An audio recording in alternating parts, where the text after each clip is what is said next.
안녕하세요. 오늘도 사연 살롱을 찾아주셔서 감사합니다. 결혼 4년차 기혼 여성이에요. 저는 27살, 남편은 31살로 저희는 궁합도 안 본다는 4살 차이로 결혼을 했어요. 그래서인지 처음 남편을 소개로 만났을 때부터 지금까지 저희는 아주 잘 지내고 있답니다. 그런데요, 이렇게 사이가 좋은데도 저에겐 걱정거리가 하나 있었어요. 바로 시댁 때문이었는데요. 저는 얼굴도 뵙지 못했지만 시어머니와 시누이는 시아버지가 돌아가시고부터 아들이자 장남이고 오빠인 남편에게 심리적으로 또 경제적으로 의지를 심하게 하셨어요. 다행히 남편이 단호박처럼 자기 집에 되는 것은 되고 불가능한 것은 안 된다고 얘기를 하고 있어 결혼하고 큰 문제는 없었지만 그게 결혼이 1년이 넘어가니 슬슬 저에게도 영향을 끼쳐와서 얼마 전 큰 일이 있었어요. 저희는 다른 부부가 많이 그렇듯 맞벌이를 하고 있어요. 그래서 자연스럽게 각자의 수입은 각자가 관리하고 생활비와 각종 세금은 절반씩, 그리고 양가에 해드려야 하는 기념일 및 용돈 같은 건 각자가 알아서 하자고 결혼 전부터 합의했어요. 남편은 지금까지도 이름만 들어도 아는 대기업에 다니고 있어요. 저는 직원 2명을 데리고 그 동네에서는 제법 큰 약국을 운영하고 있고요. 시댁은 잠깐 언급했듯 시아버지가 돌아가신 후로 수입이 없으셔서 남편이 결혼하고 매달 150만 원씩 보내드렸고 10년 된 30평대 빌라에서 시누이와 살았어요.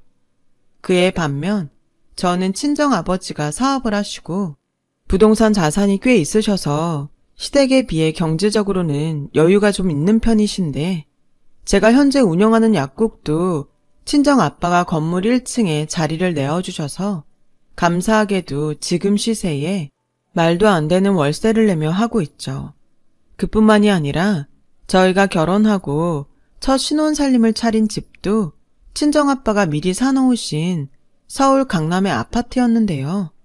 저 못지않게 남편을 좋게 본 아빠가 저희가 결혼하겠다고 인사를 갔더니 신혼집은 내가 마련해뒀으니 자네는 부담 갖지 말고 혜령이랑 의논해서 같이 신혼살림 장만해.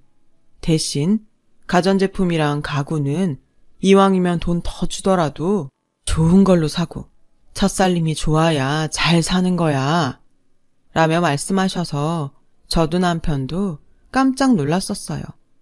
저희 아빠는 남편이 아버지를 여의고 실질적인 집안의 가정으로 살아왔다는 것을 대견해하면서도 측은하게 여기셨죠.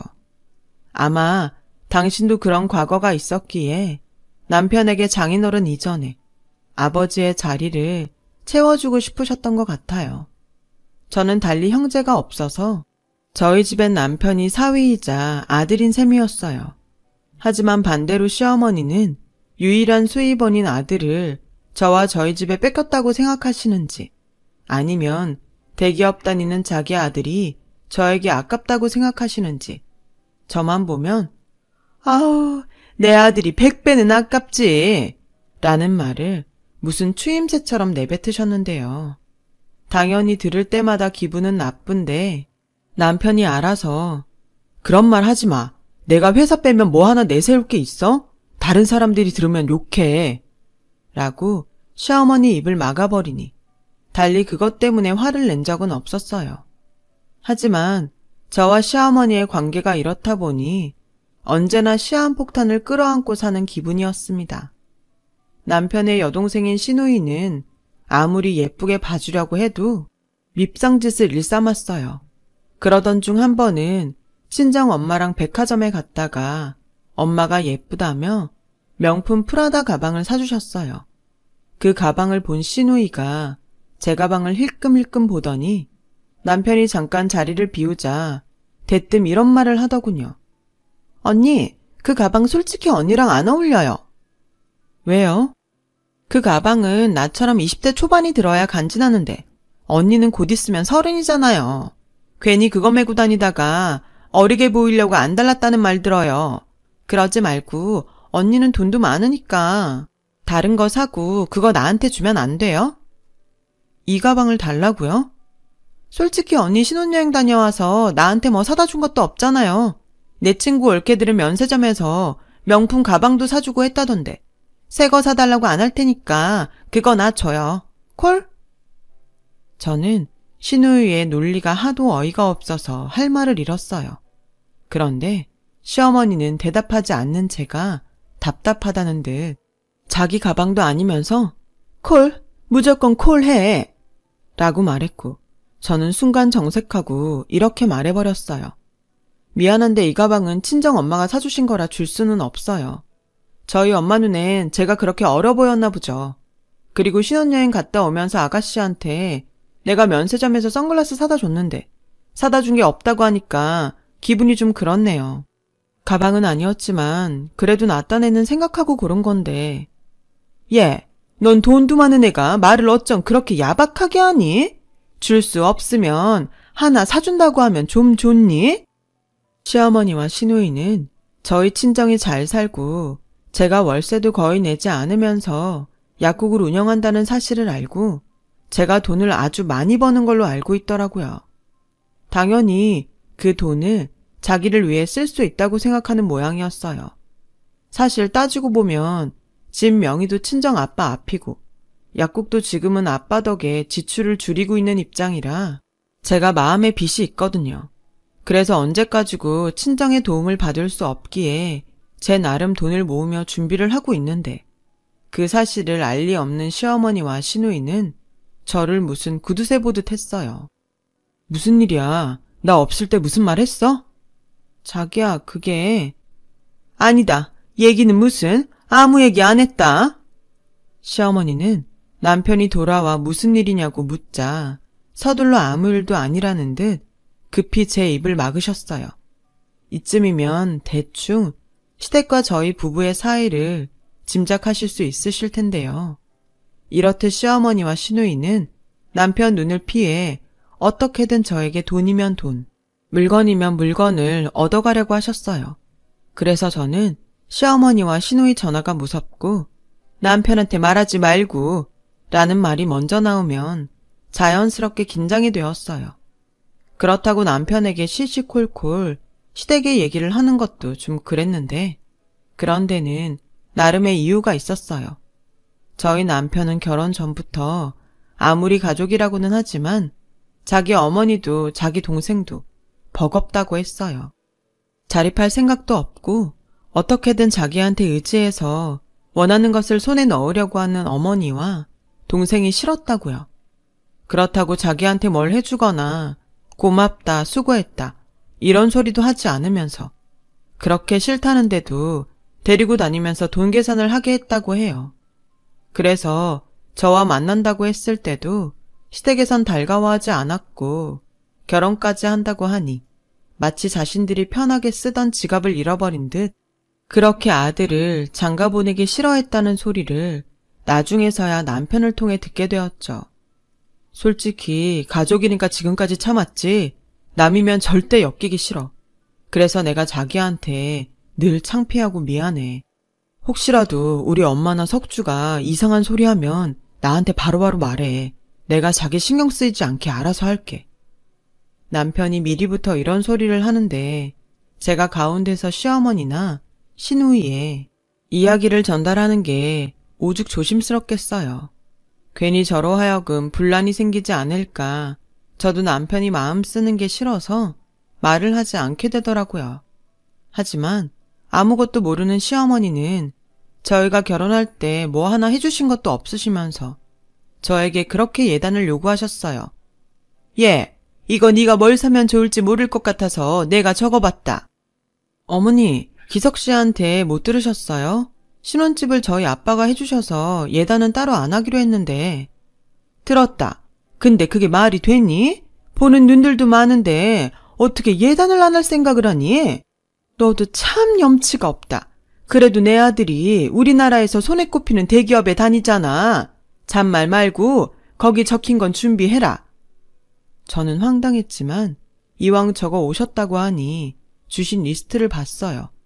그런데요, 리스트를 보니 정말 기가 막히는 거 있죠. 당신 쓰실 살림살이와 신우의 명품 가방, 명품 옷까지 적혀 있는데 이게 왜 예단 리스트인지 모르겠더라고요. 그래서 저는 대충 대답을 얼버무리고 그 리스트를 고스란히 남편에게 줬어요.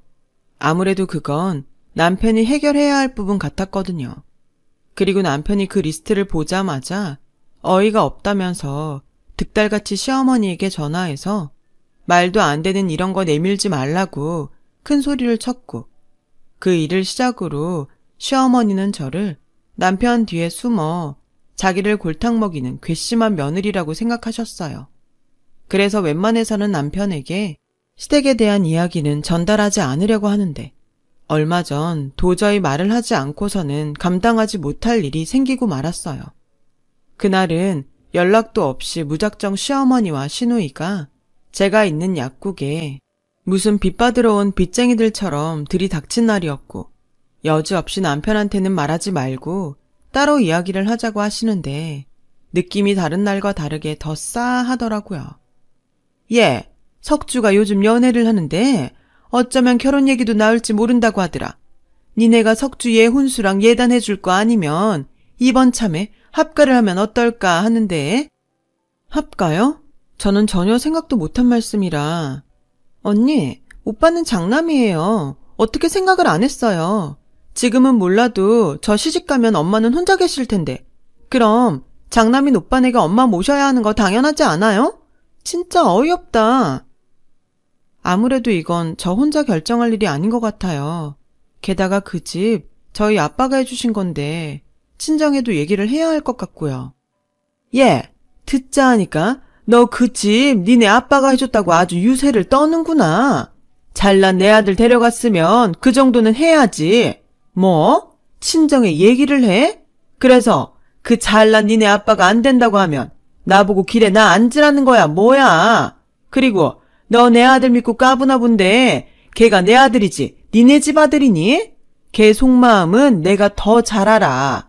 기석이 걔 지금 우리한테 엄청 미안해. 네가 합가하기로 했다고 말하면 오히려 좋아할 거다. 저는 시어머니의 궤변에 황당의 말이 나오지 않았어요. 그래서 웬만해서는 남편한테 시댁에 대해서는 나쁜 소리 하지 않으려고 했지만 이번 일은 그럴 수가 없어서 남편에게 낮에 있었던 이야기를 모두 했고, 혹시라도 남편도 합가를 원하면 고려해보겠다고 했는데 남편은 저보다 펄쩍 뛰며 단단히 화가 나서 저에게 시댁으로 가서 단판을 짓자고 했어요. 그렇게 시댁에 간 저희 부부는 마치 미리 예상이라도 한 듯 놀라지도 않은 시어머니와 시누이를 보며 이야기를 시작했는데요. 석주 너 결혼하는 거 맞아? 네 나이가 몇인데 벌써 결혼 얘기를 해. 너 졸업하고 직장 다닌 지 1년도 안 됐잖아. 그래서 오빠는 지금 내가 거짓말한다는 거야? 나 연애하는 거 맞고 그 사람이 먼저 결혼하자고 했어. 그럼 그 남자도 지금 당장 오라고 해. 그래야 확실하게 앞으로 어떻게 할지 이야기를 하지. 오빠는 동생 망신시키려고 작정을 했니? 쪽팔리게 어디로라고 해. 그리고 지금 올케 언니 말만 듣고 오빠 이미 화났잖아. 근데 무슨 얘기를 하재? 그래, 아무리 급해도 그렇지. 내가 말한 지 얼마나 됐다고 지 남편 앞장 세워서 시댁에 들이닥치니? 너도 참 생각이 없다. 돈만 많으면 뭐해? 사람이 별론데. 엄마, 이 사람한테 막말하지 마. 그리고 처음부터 그런 일을 나 없이 말한다는 게 말이 돼? 그것도 장인어른이 사주신 우리 집에? 누가 사줬건 내 아들이 살고 있는 내 아들 집이잖아. 엄마가 아들 집에도 못 들어가니? 막말로 내가 석주 얘 결혼시킬 돈이 있어? 집이라도 팔아야 혼수든 예단이든 해줄 거 아니야. 그렇게 합가하기 싫으면 너희가 혼수랑 예단 다 해줘. 어디 가서 꿀리지 않게 책임지고 해주라고. 엄마, 그 남자가 결혼하겠다고 인사는 왔어? 그 남자 얼굴은 봤냐고. 봤어, 사진으로. 하우대 멀쩡하더라. 얘 말로는 돈도 있는 집이래. 시집만 가면 걱정 없겠더라고. 저는 옆에서 대화를 듣는데 이런 말 미안하지만 한심하게 보였어요. 얘기를 더 들어보니 시누이가 남자를 만나는 건 맞지만 그 남자가 그냥 한 말에 시누이는 진짜로 믿는 것처럼 보이더라고요. 시누이는 이제 취업한 지 얼마 되지 않아서 월급이 적은데 돈도 쥐꼬리만큼 주면서 시키는 게 많다고, 또 집이랑 직장이 거리가 멀어서 힘들어 죽겠다고 항상 불만이 많았고, 이참에 시집을 가게 되면 일도 하지 않고 편하게 살 수 있을 거란 기대를 하는 것 같았어요. 제가 이 정도인데 남편은 오죽하겠어요. 남편은 더 이상 대화가 의미 없다고 생각했는지 자기가 먼저 쐐기를 박듯 이렇게 말했어요. 나 지금까지 엄마랑 석주 때문에 힘들게 살았어. 이 사람 있는 데서 말하는 거 창피하긴 한데 그래도 지금은 말해야 할 것 같아. 엄마, 나 결혼한다고 하니까 앞으로 생활비는 어떡하냐고. 나한테 다달이 생활비 주지 않을 거면 결혼할 생각도 하지 말라고 했지. 그래서 내가 지금 150씩 드리고 있는 거잖아. 솔직히 내가 그 돈이 안 아깝겠어? 그래도 그 돈 드리면 나 이 사람 건드리지 않을 거라고 생각했는데 아니잖아. 나 솔직히 작정하면 당장 다음 달부터 안 드릴 수도 있어. 근데 왜 내가 여지껏 참았는지 알아? 돌아가신 아버지 때문이야. 엄마는 늘 나한테 뭐라도 뜯어가려고 하지만 아버지는 항상 엄마 몰래 뭐든 챙겨주시려고 했어. 나중에 나도 가장이 되면 갖고 싶은 것도 참고 때론 희생도 하게 될 수도 있다고. 당신이 계시는 동안은 장남이라고 부담 갖지 말라고. 근데 그런 아버지가 돌아가시면서 나한테 뭐라고 하셨는지 알아? 엄마랑 석주 부탁한다고, 미안하다고 그러시면서 눈 감으셨어. 내가 그때 아버지 말만 아니었어도 나 진작에 도망갔다고. 야, 150이 돈이냐? 그래, 너 잘했다. 네 아버지가 그렇게 너한테 부탁을 했으면 150이 아니라 1,500도 아깝다고 생각하지 말고 해줘야 하는 거 아니야? 지하에 있는 네 아버지가 원통해야겠다. 석주에 네가 준 돈으로는 택도 없어서 학자금 대출까지 받았어.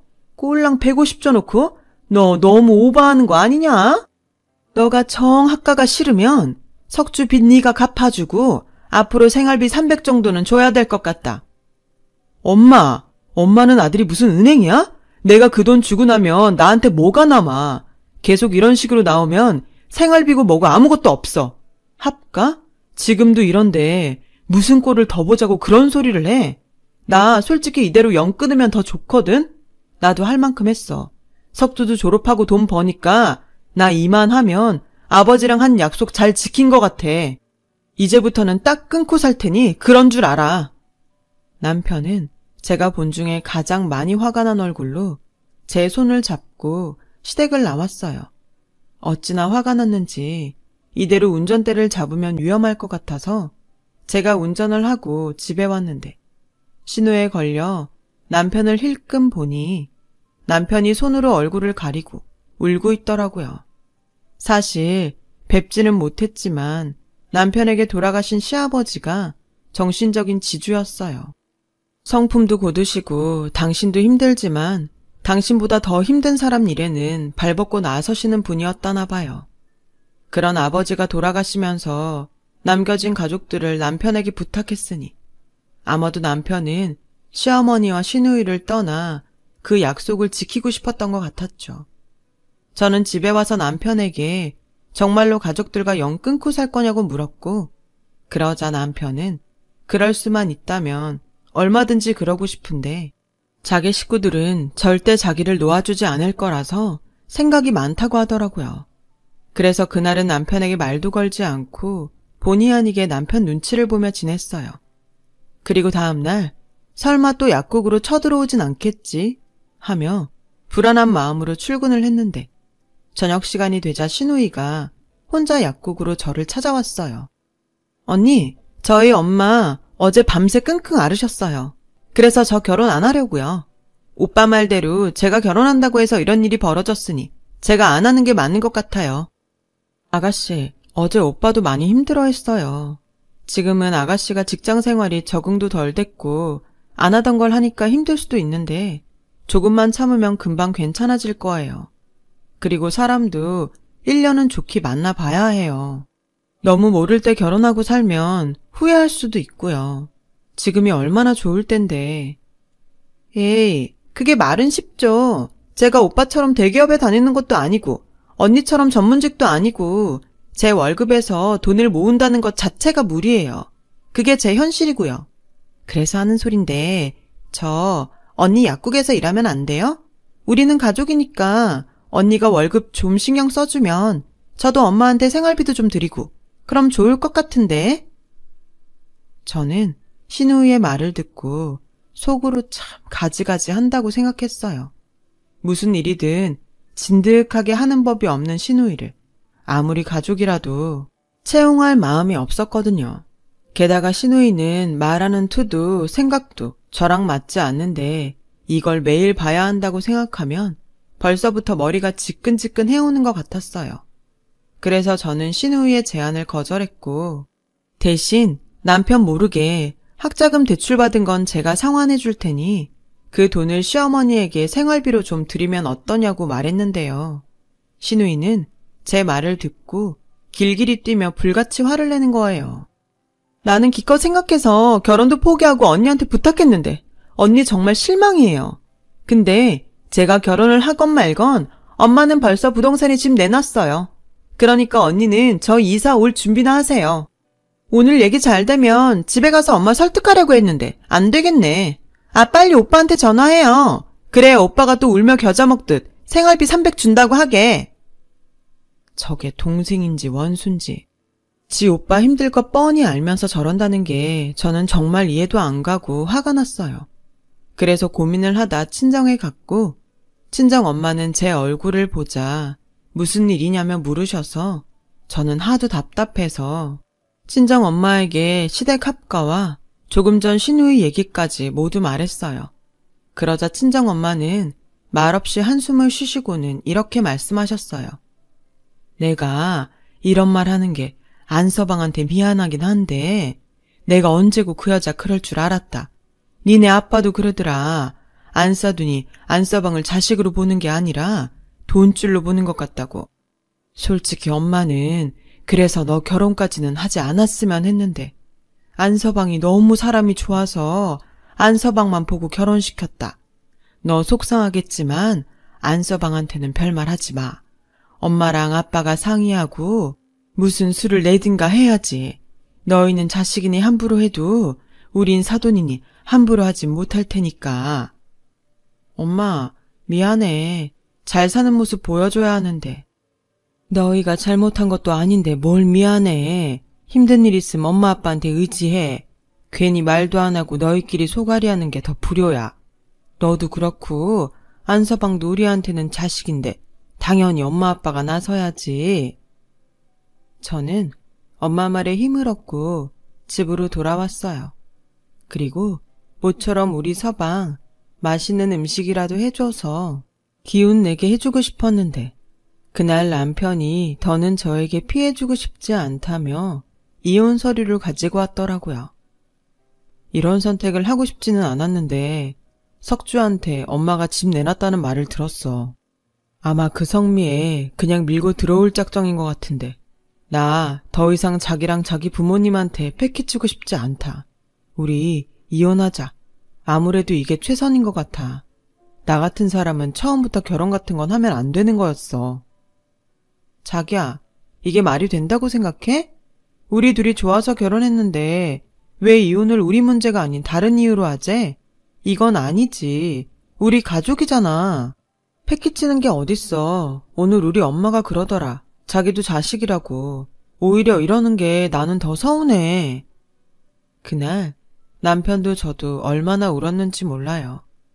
그리고 남편한테서 오늘 낮에 저희 아빠가 갑자기 점심이나 같이 먹자고 하더니 괜찮다고 사양을 해도 신용카드를 한 장 주시더래요. 남자가 주머니에 돈 없으면 어쩐지 기가 죽고 그래. 듣자 하니 집에 생활비도 보낸다며. 이거 들고 필요할 때 써. 사용 내역 나한테 안 오게 했으니까 괜히 눈치 볼 것도 없어. 갖고 싶은 거 있으면 장인어른이 사주셨다 생각하고 써. 가끔 그 돈으로 혜령이한테 기분도 내고 여자들은 그런 추억으로 사는 거거든. 저 괜찮습니다. 마음만 받을게요. 지금도 너무 많이 받고 있어서 죄송해요. 내가 주고 싶어서 주는 건데 뭘 죄송해. 난 아들이 없어서 자네가 있어서 너무 좋아. 이제 목욕탕 가도 자네랑 같이 남탕에 가면 되잖아. 여자들은 씻는데도 오래 걸리고 그거 혼자 기다리면서 심심해 죽겠다고 생각했는데 이젠 자네가 있어서 얼마나 좋은지 아나? 그렇게 저희 아빠를 만나고 그 카드를 도저히 쓸 수가 없어서 고이 지갑 안쪽에 넣어놨었다고요.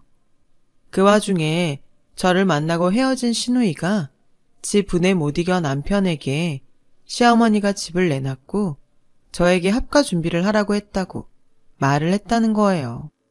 석주한테 그 말을 듣고 얼마나 기가 찼는 줄 알아? 피 하나 섞이지 않은 아버님은 날 아들 생긴 것 같다고 뭐든 해주시려고 하는데 정작 내 진짜 가족은 내 등에 빨대를 꽂잖아. 난 전생에 나라를 팔아먹었나 봐. 그 반대인 것 같은데 전생에 무슨 덕을 쌓았길래 나랑 우리 엄마 아빠를 만났어? 기다려봐. 자기한테는 미안한데 아까 나도 하도 답답해서 엄마한테 얘기했거든. 엄마가 아빠랑 상의해서 답을 주겠대. 자기 자존심 상할 것 같아서 말 안 하려고 했는데 이번 한 번은 염치 없어도 우리 집 도움 받자. 그리고 다시는 이런 거 가지고 오지 마. 이혼을 하겠다 싶으면 서류는 내가 들고 올 거니까. 저는 농담처럼 그리고 진심을 다해 남편을 위로했어요. 그리고 며칠 후 시어머니는 당신 집이 팔렸다며 이사 날짜를 저에게 통보하셨고 저는 친정엄마가 시킨 대로 알겠다고 했어요. 무슨 꿍꿍이야? 어쩐 일로 순순히 알겠대? 아무튼 나랑 석주 들어갈 방 2개 비워놔라. 설마 한 방 쓰게 할 생각이면 어림없다. 그리고 내가 쓰던 것들은 다 낡아서 버리고 갈 거니까 네가 알아서 가구도 좀 사고 방도 좀 꾸며라. 너 시집 올 때 집 해왔다고 아무것도 안 했잖아. 이번 기회에 그거 한다고 생각해. 가만히 듣고 있으니 시어머니는 자기 혼자 신나서 선을 넘나드셨는데 사실 저희는 이미 그 집을 팔고 친정집으로 이사를 왔어요. 혜령아, 너랑 안서방만 괜찮으면 당분간은 우리 집 2층에서 지낼래? 한 1, 2년 정도 지내면서 다른 곳 알아보면 어떨까 하고. 네 아빠랑도 얘기했다. 우리랑 같이 지내면 너희 시어머니 합가하자는 소리도 못할 거고 안서방만 괜찮다고 하면 이참에 그 여자 버릇 좀 고쳐보자. 엄마도 사람이 못 됐는지 내 새끼들 힘들게 하는 사람 나도 괴롭히고 싶다. 물론 안서방이 내켜하지 않으면 어쩔 수 없지만 엄마 아빠 마음은 그래. 저희 남편은 당연히 저희 친정 부모님이 하자는 대로 하겠다고 했어요. 그리고 오히려 친정 부모님과 함께 산다고 생각하니 자기는 가족의 울타리로 들어가는 것 같아서 좋다고 하더라고요. 그 길로 이사를 진행했고 저희가 살던 아파트는 내놓자마자 바로 계약이 되었어요. 드디어 시댁의 이삿날이 밝았어요. 버리는 것이 많고 챙겨올 것이 별로 없었던 시어머니와 시누이는 용달차 한 대로 아침 대바람부터 저희가 살던 아파트로 오셨고 이미 그곳에 이사와 사는 사람들에게 그런 사람 여기 안 산다며 문전박대를 당했다나 봐요. 야, 너 우리 엿먹이려고 일부러 그랬지? 너네 어디로 이사 갔어? 당장 주소 불러. 이게 아주 사람을 우습게 알아? 어머니, 저희 친정에 들어와서 살아요. 친정 부모님이랑 합가했어요. 미리 말씀드리지 못해서 죄송해요. 워낙 급하게 진행된 일이라서요. 그 집이 저희 아빠 집이잖아요.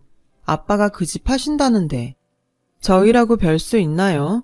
그래서 저희도 갈 곳이 없어서 친정에 얹혀 살아요. 어머니도 갈 곳 없으시면 여기로 오셔서 저희랑 같이 얹혀 사실래요? 뭐라고? 너 일부러 그랬지? 됐고, 우리 어디든 들어가야 하니까 있는 돈 다 보내.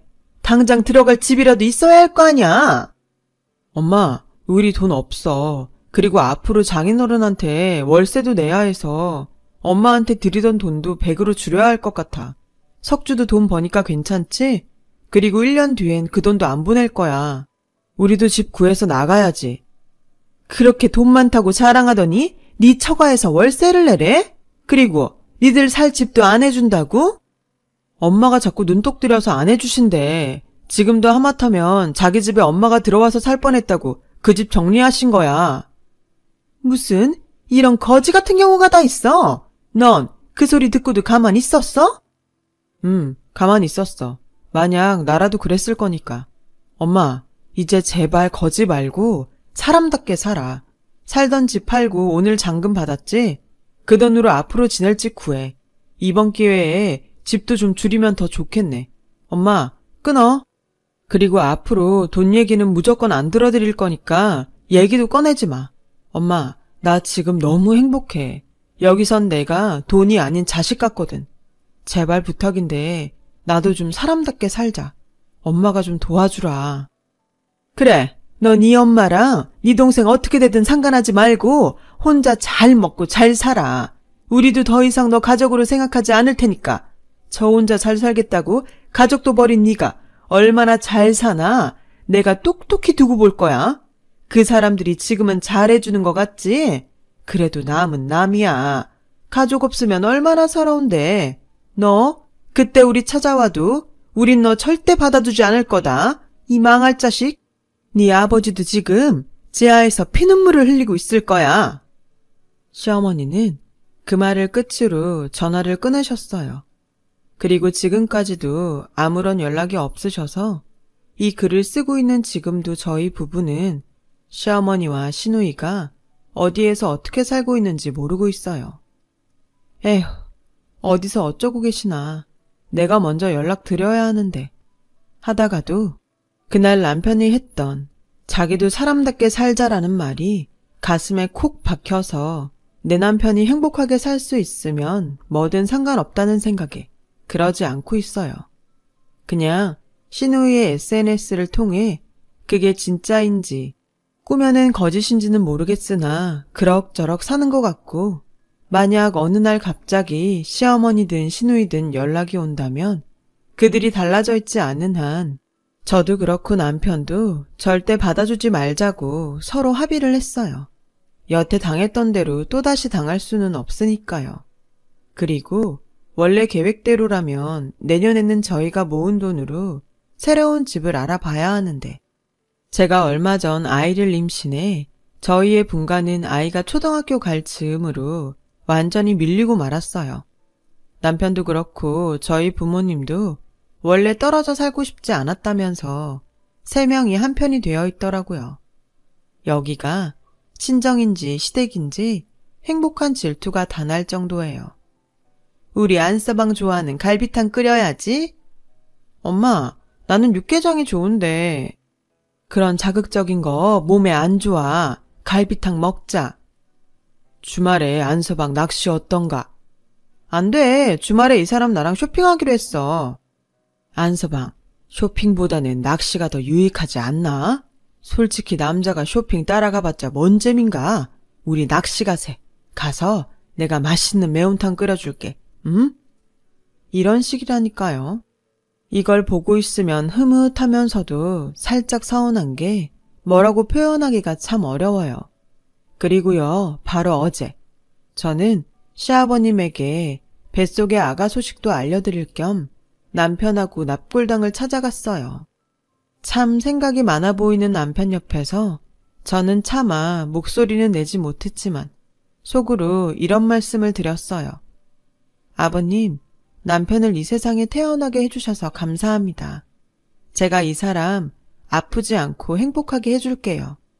그리고 앞으로 태어날 저희 아가도 착하고 멋진 남편을 닮을 수 있도록 해주시고 무엇보다 앞으로는 시어머님이랑 아가씨와 잘 지낼 수 있도록 아버님이 두 사람 정신 좀 차리게 도와주세요.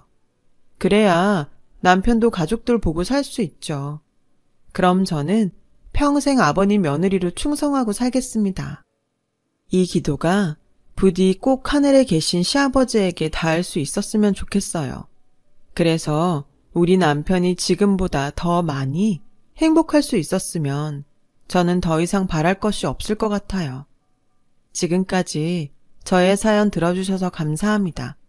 지금의 이 마음을 잊지 않도록 평생 노력하며 살게요. 여러분들에게도 좋은 일만 가득하길 기도하겠습니다. 여러분, 사연 댓글에 응원과 현명한 조언 부탁드려요. 좋아요와 구독은 저에게 큰 힘이 됩니다.